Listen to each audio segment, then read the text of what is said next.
Hey, everybody. I wanted to get into a little bit about getting into a career in the automotive field. And I want to start off by really saying there's so many areas to go into. It's not limited. Like some jobs, you only are going to be doing certain things every day, in and out. In the automotive field, you have so many job opportunities out there, and it just really you depends on where you what you like to do and where you fit in. Now, granted, there are some places that you're limited to what you can do in that place. Doesn't mean that's where you have to land and stay for the rest of your life. There are so many advancements, so there's so many directions you can go. And I just want to really give you a heads up on some of the things. Now, with getting the automotive field, it's really a great opportunity if you like working with your hands and also with your little monogon up here too. It's not as confined as like going to a day in and day out job where you go to an office building and like some of these cubicle type jobs that you might be getting into. If you really like enjoying fixing things that are broken, and me, I loved that kind of part of the automotive field because and then if I can figure out, it's almost like a puzzle. You have a car come in, and now you have to figure out what's wrong with it. Maybe it came in on a tow truck, and you are able to fix it to where the customer can drive it home or to wherever they want you to go safely. You can always find work.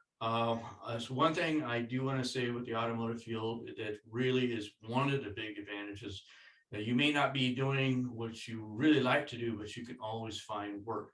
You can find a job at another shop. You can advance to another shop, and you can kind of keep on going up. Now, some of the disadvantages of the automotive field is that a lot of times they're long and hard hours. A lot of times you're going to spend a lot of time on your feet. It can be very mentally taxing. What I mean by that is you're going to be using not just your hands a lot of times, especially when you get into the diagnostic end of it. You're going to be using your brain, and it can be a little bit taxing on that part of it too. And of course, it's physically hard, and it really depends on what level you're going to be at. I do want to say, make sure you take care of your back. Make sure you get a good pair of shoes, because you'll be spending 8 to 10 hours usually on your feet, and it can put a big strain on your legs, of course, your feet, and also your back muscles too, because you're going to be lifting, you're going to be physically doing things. Uh, Often it's hot. Uh, Not very often do you get that shop that is air conditioned. I know a few shops there are, which is really nice, but that is a rarity. Um, you, you know, not, you know, there's advantages to working out in the open air too. I myself, I've been on quite a few road calls, and that gets to be fun too. But there's also the back downside of that too is it seems like when you go out on a road call, when you go to fix a car out on the road, you forgot that one tool that you should have been. You know, sometimes one of the disadvantages to customers can be really brutal to you at times. Um, and don't take it totally personal. Sometimes customers just have a bad day, and you happen to be the one there for them to actually yell at and take it out on. So you have to learn a little bit about customer service is what I'm trying to get at. So you want to make sure before you really get to any job. I'm not just talking about the automotive field. I'm also talking about other jobs too. You want to make sure you're prepared. Now, there's different ways of being prepared. Of course, going to school is one way of preparing for the field. That way you get to actually work on cars in the lab, but it's nothing like really working in a shop to where you have a problem child or a car that's having problems, and I call them problem children. Sometimes they're not the same as in the labs.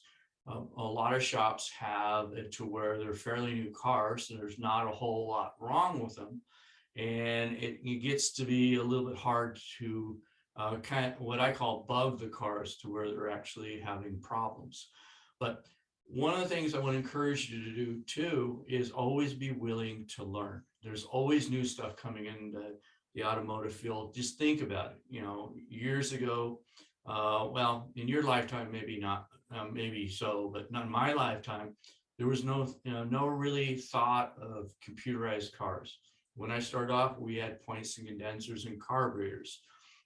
We had basic steering systems. We didn't have the steering systems that were electric. We didn't have steering systems that were adjustable to whatever conditions you want. We didn't have the ride stability and all too. We had just basic stuff. You also want to be willing to learn new things. Like right now we have the autonomous vehicles that are already in some states. So that is a new technology that you're going to need to learn as you go along. Electric cars have been around. It sounds like it's something new, but electric cars were actually the first car that was out. And I'll be doing a video on the background of the automotive industry in my next video, but I wanted to kind of focus on getting into the job market itself. And ways you can get into the job market is, you can come in the ground floor, as I call it. Now, just give you a little bit background on me. I didn't start off as a mechanic. I am a third generation mechanic, to give you a little background on me. But my grandfather was a mechanic. He was one of the first people to actually work on an automatic transmission in California. He actually later on, he opened up his own shop in Compton, California, and my dad worked for him. And my dad worked for him for quite a few years. My dad did go to the dealership level. I believe it was a Ford dealership, if I'm remembering correctly. My dad can always tell you, chime in if it's different. But he did do some of that, but he always seemed to go back to my grandfather's shop. And my grandfather at one time closed a shop in Compton, and he actually moved over to Downey, and where the shop is still to this day. If you're ever in Downey, they're on Woodruff Boulevard and Imperial, right next to it, the gas station there is Glenn's Auto. That is my grandfather's shop. And actually, it's my grandfather sold that shop. And he actually, I know the guy that actually runs it now. He's actually one of my SMOG students. But anyways, getting back to me, I actually liked working and tinkering and working on things. I was always curious when my dad was working at home in his garage, because he always had some kind of project car or somebody would need to have something fixed. My dad would be there to do some side jobs and stuff like that. Well, and when I turned about 13, I started going to my grandfather's shop after school and helping out my dad. And I didn't start off working on cars like you might think I would, but I actually started cleaning.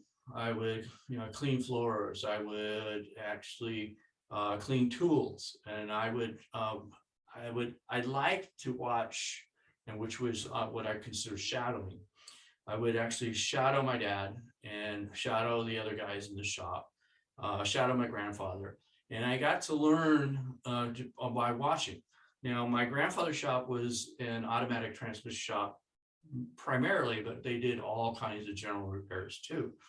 And when I got a little bit older, they started letting me do some minor type work, maybe oil changes, and maybe a brake job or something like that.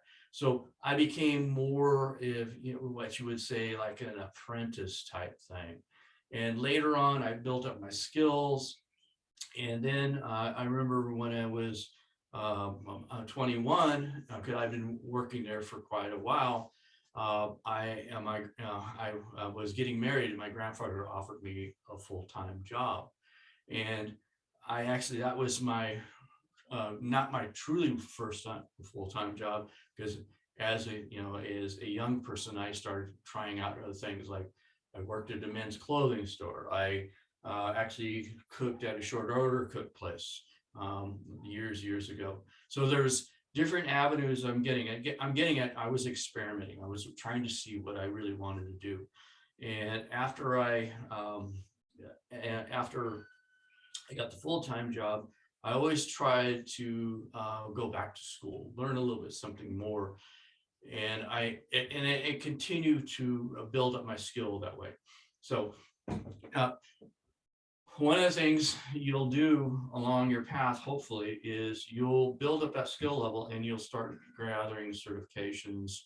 I did a video on ASC certification not too long ago, but you can get, excuse me, you can get certifications, uh, for different places. Okay. Now, one of the things, the advantage of kind of being a helper, that's where you might start off again. Sorry again, but you can actually get to where get to mirror people like that. The only downside of a helper is you're not a full mechanic and you're not going to be paid as well. But it is a great way to start. The other great way to start, and I see this in a lot of dealership levels, is becoming like a porter. In other words, you're going to be the person that pulls up cars for the technician. You're going to be the person that possibly runs for parts. You might be the technician. You might be the person that actually goes and picks up and delivers people. And this is getting into the ground floor. You may be washing cars like I did early on, vacuuming cars out and stuff like that too.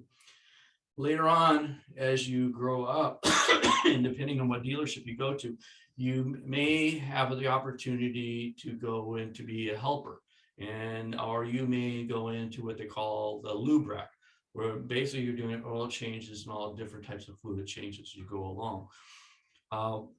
You get in a little bit farther in, then you get to be kind of like an entry-level tech, where you're going to be starting to install parts. You're going to do standardized repairs. You'll go into getting more training. Maybe you're doing on-the-job training, or you'll go, if you're in a dealership, you'll be going to a training facility to learn a new task, and then you can bring that back and practice that there too. But generally, when you're at that kind of apprentice area level, you're actually under a technician, or you're in a team that they kind of foster you in and guide you in. And as you continue to grow, then you become better paid as you go along.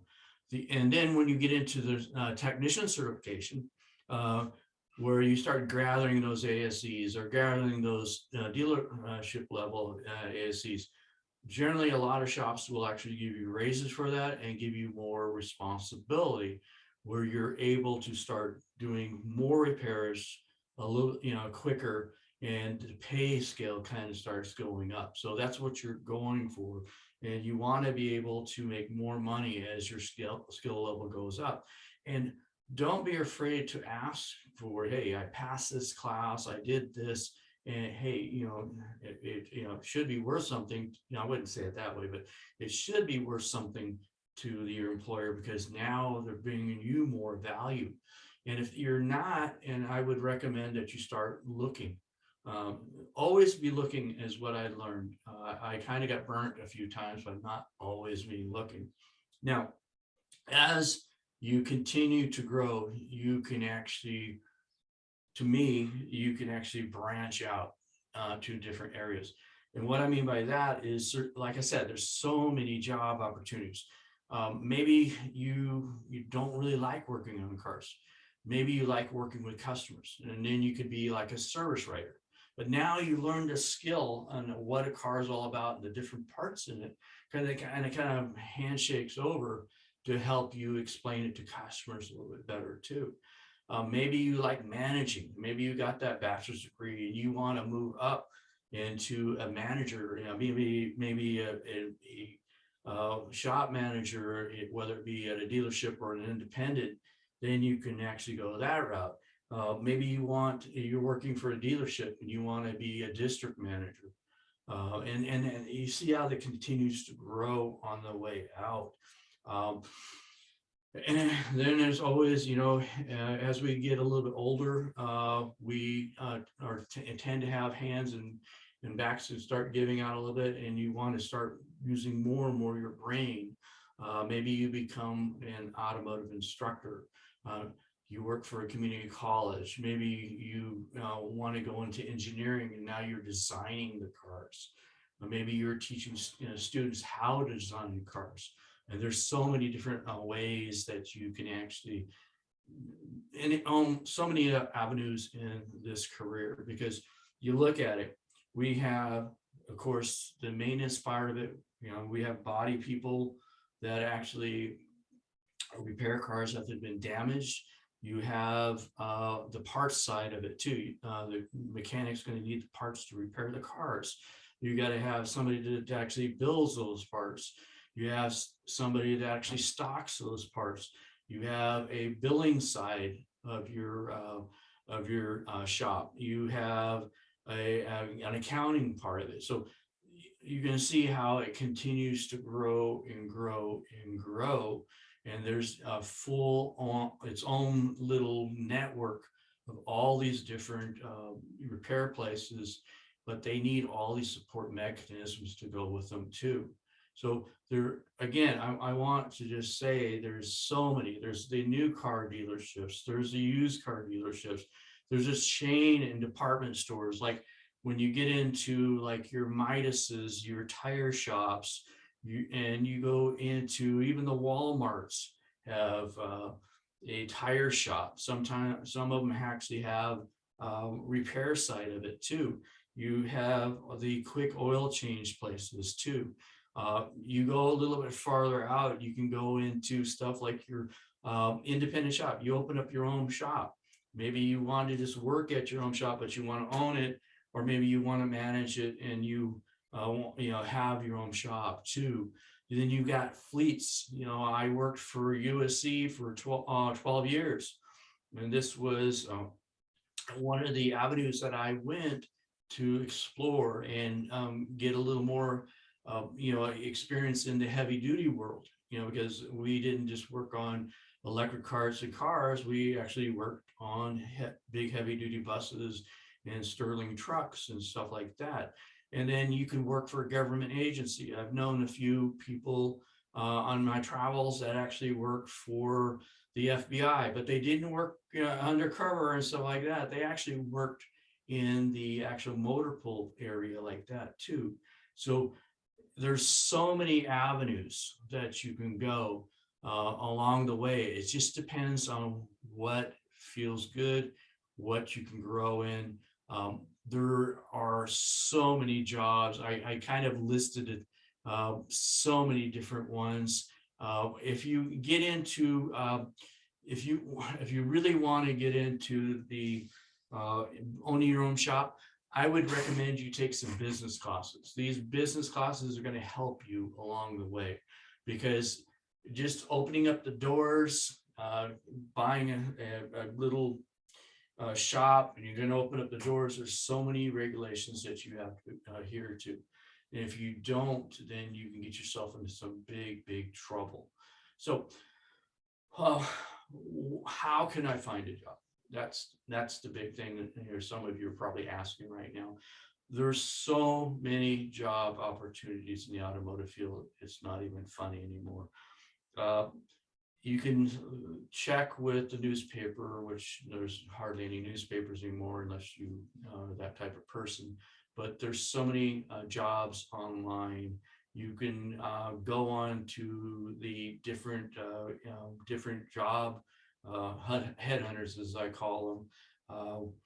You can apply in any one of them. You can go into Indeed, is one that there's always postings on that. Also, you can go by word of mouth. You can go to your community college if you're going to college right now, and there are different avenues for that also, to where we have postings, we have a whole section to get you a job, help you get a job. But I really encourage you to have a good resume, and you need to have a good resume these days. When I started off, it was a handshake and a word of mouth. But now to get a job, you need to have a good resume. And how do you get a good resume? Well, resumes, if you're at the community college level, there's a lot of departments that can help you out with that. And if you want to know some good and people help you with a resume, please contact me, and I'll definitely help you out as much as I can. If you do get a possibility or a lead on a job, you're going to be filling out an application. Now, I would fill out the application completely and make sure you don't leave anything blank. If you leave things blank, they're incomplete, and some employers won't even talk to you unless you complete the application completely out. You want to make sure that you have all the qualifications for the job. Don't try to do a snow job where you're going to kind of buffalo yourself in, and then now they've got me, because in the state of California, you're an at-will employee. So if there's any gaps in your employment, have kind of an idea of what you're going to say. Maybe you took some time off to go to school. That would be a good reason for a gap in your actual in your resume too. So be able to explain to employers the interview. Of course, after you get the possibility of an interview, which you will, you want to show that you're competent for the job.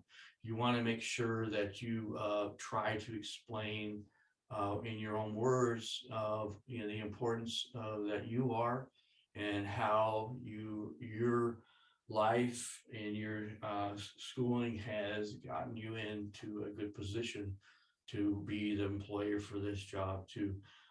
But please, a few things you want to not show up as and just all messy. You want to be dressed to impress. I'm not saying you necessarily have to have a suit and tie on. Sometimes that's a good plus. If it's for that kind of a job, you want to dress to the job opportunity. And if you are coming from work and you tend to be a little bit dirty because you already have a job as a mechanic, you want to say, hey, I'm sorry, but I just came from my job and I'm a little bit dirty right now. Please excuse the attire. You don't want to be smoking or chewing gum. That shows that you're not putting all your interest into the job itself. And one of the great things you can do after the interview, and this has pushed me over because I've been on a few hiring committees in my life, is by sending a thank you letter out. Remember the interviewer's name. One of my panels was 10 people. Trying to remember everybody's name was a little bit difficult, but I was able to do it, and I guess I impressed them because I actually got the job. So hopefully this is going to help you. I started off talking a little bit about kind of what opportunities were in the in the automotive field, and believe me, it continues to grow out. And I touched a little bit about what areas there are, and there again, it continues to grow as our industry continues to grow. You can actually find even more jobs as we go along. So hopefully this is beneficial. If it was, please, leave a comment and let me know. You know how to get a hold of me. Contact me if you need any information beyond what we just talked about. And if I can help you get into the job market, I'll do everything I can. If you like the video, please like it. And like I say in the YouTube things, if you have any comments, leave them down below. And I will be talking to you soon. See you in class. Bye for now.